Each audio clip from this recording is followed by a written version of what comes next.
कम समय में, सीधा कॉन्सेप्ट, पूरा एग्जाम क्लियर। चलते हैं, शुरू करते हैं। आज हम सर्व शिक्षा अभियान यानी SSA पर एक गहरी चर्चा करने वाले हैं। DSSB PRT परीक्षा की तैयारी करने वालों के लिए ये एक ऐसा टॉपिक है जिसे नजरअंदाज नहीं किया जा सकता। बिल्कुल। Policies and programs in education वाले सेक्शन में इससे सीधे सवाल आते हैं। बिल्कुल। और आज हमारा मकसद सिर्फ फैक्ट्स रटना नहीं है, बल्कि SSA के पीछे की जो सोच है उसको समझना है। हम इसकी स्ट्रैटेजी, इसकी फंडिंग और सबसे जरूरी राइट टू एजुकेशन एक्ट के साथ इसके रिश्ते को इस तरह समझेंगे कि एग्जाम में कैसा भी सवाल आए आप उसे हल कर पाएंगे। तो चलिए शुरू करते हैं। मेरे मन में जो पहला सवाल आता है वो ये है कि SSA तो 2001 में आया, क्या उससे पहले भारत में प्राइमरी एजुकेशन के लिए कोई ठोस कोशिश नहीं हो रही थी? मतलब ऐसा लगता है जैसे सब कुछ बिखरा हुआ था। क्या ये सच है? ये सवाल बहुत अच्छा है क्योंकि ये हमें SSA की जरूरत क्यों पड़ी ये समझने में मदद करता है। अच्छा। ऐसा नहीं था कि कोशिशें नहीं हो रही थी, बिल्कुल हो रही थी। अच्छा। डिस्ट्रिक्ट प्राइमरी एजुकेशन प्रोग्राम यानी DPEP एक बड़ा प्रोग्राम था। राजस्थान में लोक जंबिश जैसा इनोवेटिव प्रोजेक्ट चल रहा था। शिक्षा कर्मी प्रोजेक्ट था। लेकिन समस्या यही थी जो आपने कही कि सब बिखरा हुआ था। हाँ, सब कुछ बिखरा हुआ था। मतलब अलग अलग राज्यों में, अलग अलग जिलों में छोटी छोटी योजनाएं चल रही थी, लेकिन कोई एक राष्ट्रीय दिशा नहीं थी। एकदम सही। ये ऐसा था जैसे कई छोटी छोटी नदियां बह तो रही हैं, लेकिन कोई भी समुद्र तक नहीं पहुंच पा रही। हर प्रोजेक्ट का अपना फंडिंग पैटर्न, अपने नियम, अपने लक्ष्य थे। एक राष्ट्रीय स्तर पर तालमेल की भारी कमी थी। और यहीं पर सर्व शिक्षा अभियान एक गेम चेंजर के तौर पर सामने आया। गेम चेंजर, ये एक मजबूत शब्द है। ऐसा क्या खास था इसमें? खास ये था कि SSA ने इन सभी बिखरे हुए प्रयासों को एक साथ लाकर एक राष्ट्रीय फ्लैगशिप प्रोग्राम बना दिया। इसका लक्ष्य सिर्फ एक और योजना चलाना नहीं था, बल्कि universalisation of elementary education UEE को एक मिशन मोड में हासिल करना था। मिशन मोड में? जी, मतलब साफ था, देश के हर बच्चे को मुफ्त, अनिवार्य और सबसे जरूरी गुणवत्तापूर्ण प्राथमिक शिक्षा मिले। अच्छा, तो ये छोटी छोटी नदियों को मिलाकर एक विशाल नदी बनाने जैसा था, ताकि शिक्षा का प्रवाह देश के हर कोने तक एक समान गति से पहुंच सके। हाँ, और उस विशाल नदी ने शिक्षा को देश के उन कोनों तक पहुंचाने का लक्ष्य रखा जहां पहले सिर्फ सूखा पड़ा था। ये वाकई एक बहुत बड़ा विजन था। ये तो हुई इसके पीछे की सोच। अब आते हैं इसकी बनावट पर। परीक्षा में अक्सर इसकी विशेषताओं से जुड़े कीवर्ड्स पर सवाल बनते हैं। तो वो कौन सी खास बातें थीं जो SSA को पहले के प्रोग्राम से अलग बनाती थीं? 4 बातें हैं जो उसका मूल है और हर एस्पिरेंट को ये याद होनी चाहिए। पहली, ये टाइम बाउंड था। टाइम बाउंड मतलब हर लक्ष्य के लिए एक डेडलाइन तय थी। एकदम। जैसे 2007 तक सभी बच्चे प्राइमरी स्कूलिंग पूरी करें, 2010 तक एलिमेंट्री स्कूलिंग। ये कोई अनिश्चित काल तक चलने वाला प्रोग्राम नहीं था। यानी काम को समय पर पूरा करने का एक दबाव था। और दूसरी विशेषता क्या थी? दूसरी और शायद सबसे क्रांतिकारी विशेषता थी डिसेंट्रलाइज्ड यानी विकेंद्रीकृत होना। अच्छा। पहली बार शिक्षा के प्रबंधन और योजना की जिम्मेदारी केंद्र या राज्य से हटाकर जमीनी स्तर पर दी गई। पंचायती राज संस्थाओं, ग्राम शिक्षा समितियों और पेरेंट्स टीचर एसोसिएशन को असली ताकत दी गई। मतलब ये कि दिल्ली में बैठे अधिकारी ये तय नहीं करेंगे कि किसी गांव के स्कूल में 2 कमरों की जरूरत है या एक टॉयलेट की। बिल्कुल, ये फैसला गांव वाले खुद लेंगे। वाह। और इसी से जुड़ी है तीसरी विशेषता, पार्टनरशिप यानी साझेदारी। ये सिर्फ केंद्र सरकार का प्रोग्राम नहीं था। तो फिर? मजबूत साझेदारी थी। और चौथी विशेषता थी कम्युनिटी ओनरशिप यानी सामुदायिक स्वामित्व। सामुदायिक स्वामित्व। हाँ, इस बात पर जोर दिया गया कि स्कूल सिर्फ सरकार की संपत्ति नहीं, बल्कि पूरे समुदाय की धरोहर है। जब समुदाय स्कूल को अपना समझेगा, तभी शिक्षा में असल सुधार आएगा। आपने ये 4 बहुत जरूरी बातें बताई, टाइम बाउंड, डिसेंट्रलाइज्ड, पार्टनरशिप और कम्युनिटी ओनरशिप। अगर किसी एस्पिरेंट को इसे एक लाइन में याद रखना हो तो क्या कोई फॉर्मूला है? हाँ, आप इसे ऐसे याद रख सकते हैं। SSA एक टाइम बाउंड मिशन था जिसे डिसेंट्रलाइज तरीके से कम्युनिटी की मदद से लागू किया गया ताकि शिक्षा में इक्विटी यानी समानता आ सके। ये 4 शब्द ही SSA का सार हैं। ये एकदम साफ हो गया। तो ये जो कम्युनिटी ओनरशिप का आइडिया था या डिसेंट्रलाइज्ड प्लानिंग थी, ये सिर्फ फीचर्स नहीं थे, बल्कि ये सरकार के कुछ बड़े लक्ष्यों को हासिल करने के जरिए थे। बिल्कुल, और वो लक्ष्य भी बहुत स्पष्ट थे। उन्हें हम एक सफर के मील के पत्थरों की तरह देख सकते हैं। अच्छा, जैसे? पहला मील का पत्थर था देश का एक भी बच्चा स्कूल से बाहर न हो, 100% एनरोलमेंट। ठीक है, पहला काम सबको स्कूल लाना। उसके बाद? दूसरा मील का पत्थर था जो बच्चे स्कूल आए हैं वो टिकें, यानी 2007 तक सभी बच्चे अपनी 5 साल की प्राइमरी शिक्षा पूरी करें। ओके। और तीसरा मील का पत्थर था कि 2010 तक सभी बच्चे 8 साल की एलिमेंट्री शिक्षा पूरी कर लें। लेकिन क्या बात सिर्फ बच्चों को स्कूल में लाने और उन्हें वहां 8 साल तक बनाए रखने तक ही सीमित थी? क्योंकि सिर्फ स्कूल में होना ही तो काफी नहीं है। नहीं, और यहीं पर इसका सबसे महत्वपूर्ण लक्ष्य सामने आता है। अंतिम लक्ष्य था क्वालिटी, यानी गुणवत्ता पर ध्यान देना। ऐसी शिक्षा जो रटने पर नहीं बल्कि समझने और जीवन कौशल यानी लाइफ स्किल सिखाने पर जोर दे। और इन सबके पीछे जो सबसे बड़ा मकसद था वो था सामाजिक, क्षेत्रीय और लैंगिक भेदभाव को शिक्षा के जरिए पाटना। यहाँ एक बात जो अक्सर कंफ्यूज करती है वो है एसएसए की दोहरी भूमिका। कहा जाता है कि ये सिर्फ एक प्रोग्राम नहीं बल्कि एक फ्रेमवर्क भी है। इसका क्या मतलब है? ये एक बहुत दिलचस्प और अक्सर नजरअंदाज किया जाने वाला पॉइंट है। एसएसए सिर्फ एक और स्कीम नहीं थी, ये असल में भारतीय प्राथमिक शिक्षा के पूरे आर्किटेक्चर को बदलने की कोशिश थी। आर्किटेक्चर बदलना, इसे थोड़ा और आसान करेंगे? जरूर।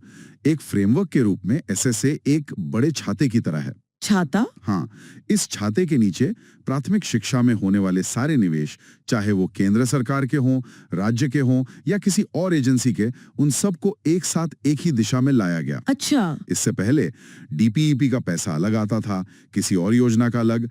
एसएसए ने कहा सारा पैसा एक जगह आएगा और एक ही जिला स्तरीय प्लान के हिसाब से खर्च होगा। अच्छा, तो उसने पैसों के बिखराव को रोका। और प्रोग्राम के रूप में इसकी क्या भूमिका थी? एक प्रोग्राम के रूप में इसने यूई के लक्ष्यों को हासिल करने के लिए अतिरिक्त वित्तीय संसाधन यानी एक्स्ट्रा पैसा मुहैया कराया। तो ये एक छाता भी था जो सबको साथ लाता था और उस छाते को मजबूती से थामे रखने के लिए जरूरी सहारा भी देता था। ये बहुत अच्छे से साफ हो गया। पर इतने बड़े विजन को, इतने बड़े आर्किटेक्चर को पूरे देश में लागू कैसे किया गया? इसका जमीनी ढांचा क्या था? इसके लिए एक बहुत मजबूत पिरामिड जैसी संरचना बनाई गई जिसे हम इंस्टीट्यूशनल कैपेसिटी बिल्डिंग कहते हैं। ओके। इसका लक्ष्य था डिलीवरी सिस्टम को सुधारना और शिक्षकों को लगातार अकादमिक सपोर्ट देना। इस पिरामिड में सबसे ऊपर राष्ट्रीय स्तर पर एनसीईआरटी, एनआईपीए और एनसीटी जैसी संस्थाएं थी जो नीतियां और करिकुलम बनाती थीं। जी। उनके नीचे राज्य स्तर पर एससीईआरटी और एसआईएमआर्ट जैसी संस्थाएं थीं जो राज्य की जरूरतों के हिसाब से ट्रेनिंग मॉड्यूल तैयार करती थी। लेकिन असली काम जमीनी स्तर पर होता था। जमीनी स्तर पर? हाँ, जिला स्तर पर डाइट्स, उनके नीचे ब्लॉक स्तर पर बीआरसीज और सबसे नीचे कुछ स्कूलों के समूह के लिए सीआरसी बनाए गए। ये बीआरसी और सीआरसी ही सीधे शिक्षकों के साथ काम करते थे, उनकी ट्रेनिंग करते थे और क्लासरूम में आने वाली समस्याओं को हल करते थे। मतलब ये पूरा सिस्टम ऊपर से नीचे तक जुड़ा हुआ था ताकि पॉलिसी और प्रैक्टिस में कोई गैप ना रहे। एकदम। लेकिन इस सब के लिए पैसा कहाँ से आता था? ये केंद्र और राज्य के बीच कैसे बंटता था? ये एक बहुत महत्वपूर्ण सवाल है और इसके आंकड़े बदलते रहे, इसलिए परीक्षा के लिए ये जरूरी है। शुरुआत में आईएक्स प्लान के दौरान 85% पैसा केंद्र सरकार देती थी और सिर्फ 15% राज्य सरकार को देना होता था। 85-15, ठीक है। फिर क्या हुआ? फिर एक्स प्लान में यह अनुपात बदला। केंद्र का हिस्सा घटाकर 75% और राज्य का हिस्सा बढ़ाकर 25% कर दिया गया। 75-25। और आज की तारीख में यह अनुपात ज्यादातर राज्यों के लिए 50-50 का है, यानी आधा पैसा केंद्र सरकार देती है और आधा राज्य सरकार। लेकिन क्या इसमें राज्यों के लिए कोई शर्त भी थी?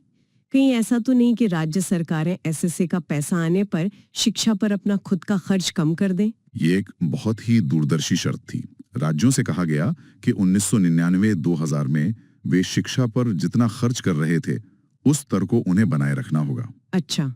एसएसए का फंड उसके ऊपर एक अतिरिक्त यानी एडिशनल फंड था। ये राज्यों की जिम्मेदारी को कम करने के लिए नहीं बल्कि उनके हाथ मजबूत करने के लिए था। अब उस हिस्से पर आते हैं जहां से एमसीक्यू में अक्सर फंसाने वाले सवाल बनते हैं। एक एस्पिरेंट को ये कैसे पता चले कि एसएसए का पैसा कहाँ खर्च होता है और कहाँ नहीं? ये कॉमन कंफ्यूजन है। हाँ, और इसे साफ करना बहुत जरूरी है। देखिए, एसएसए का फंड मुख्य रूप से 3 बड़ी चीजों पर खर्च होता है। पहला, सिविल वर्क्स, यानी स्कूल की नई बिल्डिंग, अतिरिक्त क्लासरूम, टॉयलेट या पीने के पानी की सुविधा। ठीक है। दूसरा, शिक्षकों की सैलरी। और तीसरा, स्कूल और शिक्षकों को दिए जाने वाले अनुदान यानी ग्रांट्स। और वो क्या चीजें हैं जो एसएसए सीधे तौर पर फंड नहीं करता, लेकिन हमें लगता है कि करता होगा? सबसे बड़ा उदाहरण है यूनिफॉर्मर स्कॉलरशिप। ये राज्य सरकार की अपनी योजनाओं के तहत आती हैं। अच्छा। यहाँ तक कि स्कूलों में मिलने वाला मिड डे मील भी एक अलग केंद्रीय योजना है जिसे एसएसए सीधे फंड नहीं करता, हालांकि दोनों का लक्ष्य एक ही है। तो ये एक क्लासिक ट्रैप है एमसीक्यू में। बिल्कुल, इसे हमेशा याद रखना है। आपने अनुदान यानी ग्रांट्स की बात की, क्या आप उनके बारे में थोड़ा और बता सकते हैं? जरूर, इसमें 3 मुख्य अनुदान याद रखने हैं। पहला, स्कूल ग्रांट, जो स्कूल के छोटे मोटे रखरखाव, सफेदी या मरम्मत जैसे कामों के लिए 2000 रुपए प्रति वर्ष था। ओके। दूसरा, टीचर ग्रांट। ये हर टीचर को प्रतिवर्ष 500 रुपए दिए जाते थे ताकि वह टीचिंग लर्निंग मटेरियल यानी टीएलएम खरीद सकें। 500 रुपए, ये तो सुनने में बहुत कम लगता है। कम जरूर लगता है, लेकिन मुझे एक टीचर ने बताया था कि कैसे उन्होंने इन पैसों से एक छोटा सा साइंस किट बनाया और कुछ चार्ट्स लिए, जिससे बच्चों ने पहली बार चुंबक का जादू अपनी आंखों से देखा। कभी कभी ऐसे छोटे हस्तक्षेप भी क्लासरूम में बड़ा बदलाव लाते हैं। और तीसरा था सिविल वर्क्स, जिस पर कुल बजट का अधिकतम 33% ही खर्च किया जा सकता था। ये सीमा क्यों लगाई गई थी? यह सीमा इसलिए लगाई गई ताकि सारा पैसा सिर्फ बिल्डिंग बनाने में ही ना लग जाए, बल्कि शिक्षा की गुणवत्ता पर भी खर्च हो। आपने अभी मिड डे मील का जिक्र किया, भले ही वो अलग योजना है, पर यूईई के लक्ष्य को पाने में उसका बहुत बड़ा योगदान रहा है। बिल्कुल, वो योजना 1995 में शुरू हुई थी, लेकिन असली बदलाव 2001 में सुप्रीम कोर्ट के एक ऐतिहासिक आदेश के बाद आया। अच्छा, क्या था वो आदेश? कोर्ट ने सभी सरकारी और सहायता प्राप्त स्कूलों में बच्चों को पका हुआ गर्म भोजन मतलब कुक्ड मील्स देना अनिवार्य कर दिया। इसके पोषण के मानक भी तय किए गए। प्राइमरी लेवल पर कम से कम 300 कैलोरी और 8 से 12 ग्राम प्रोटीन। तो इसका मकसद सिर्फ पेट भरना नहीं था? नहीं, इसका मकसद था एनरोलमेंट बढ़ाना, बच्चों को स्कूल में रोके रखना और कुपोषण से लड़ना। चलिए अब हम उस सवाल पर आते हैं जो शायद सबसे ज्यादा पूछा जाता है। 2009 में राइट टू एजुकेशन यानी आरटीई एक्ट आ गया। जी। तो एसएसए और आरटीई में क्या रिश्ता है? क्या आरटीई के आने के बाद एसएसए खत्म हो गया? ये सबसे जरूरी सवाल है और इसका जवाब बहुत साफ है। एसएसए खत्म नहीं हुआ, बल्कि आरटीई को लागू करने का मुख्य जरिया या कह सकते हैं माध्यम बन गया। इसे किसी उदाहरण से समझाएंगे? जरूर, इसे ऐसे समझिए, आरटीई एक्ट एक कानूनी अधिकार है जो देश के हर बच्चे को शिक्षा का हक देता है। ये क्या करना है ये बताता है।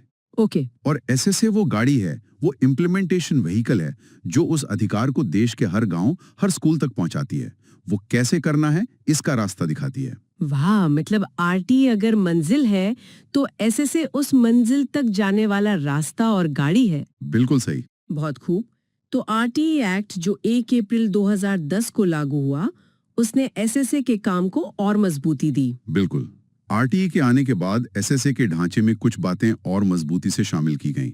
जैसे अब 8 साल की एलिमेंट्री शिक्षा सिर्फ एक लक्ष्य नहीं, बल्कि एक कानूनी गारंटी बन गई।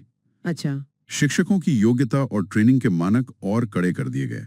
विशेष आवश्यकता वाले बच्चों CWSN को मुख्य धारा की शिक्षा में शामिल करना अनिवार्य हो गया। और एक बहुत जरूरी बात, हाँ, सबसे अहम, स्कूलों में किसी भी तरह के शारीरिक दंड यानी कॉर्पोरल पनिशमेंट पर पूरी तरह से रोक लगा दी गई।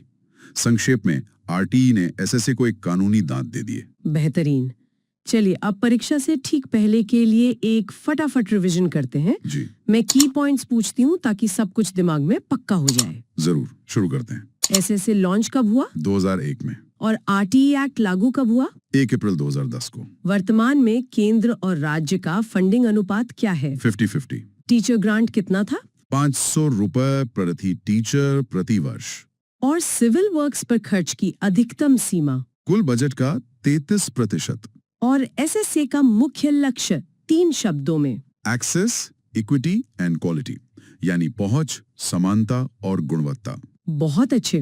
मुझे लगता है मुख्य बातें अब पूरी तरह स्पष्ट हैं। जी, बस एक बात याद रखिएगा, एसएसए के सिद्धांतों जैसे सामुदायिक भागीदारी और गुणवत्तापूर्ण शिक्षा को सिर्फ परीक्षा पास करने के लिए नहीं पढ़ना है। जब आप एक शिक्षक बनेंगे तो यही सिद्धांत आपकी कक्षा को और हमारे देश के भविष्य को बेहतर बनाने में मदद करेंगे। बिल्कुल सही कहा।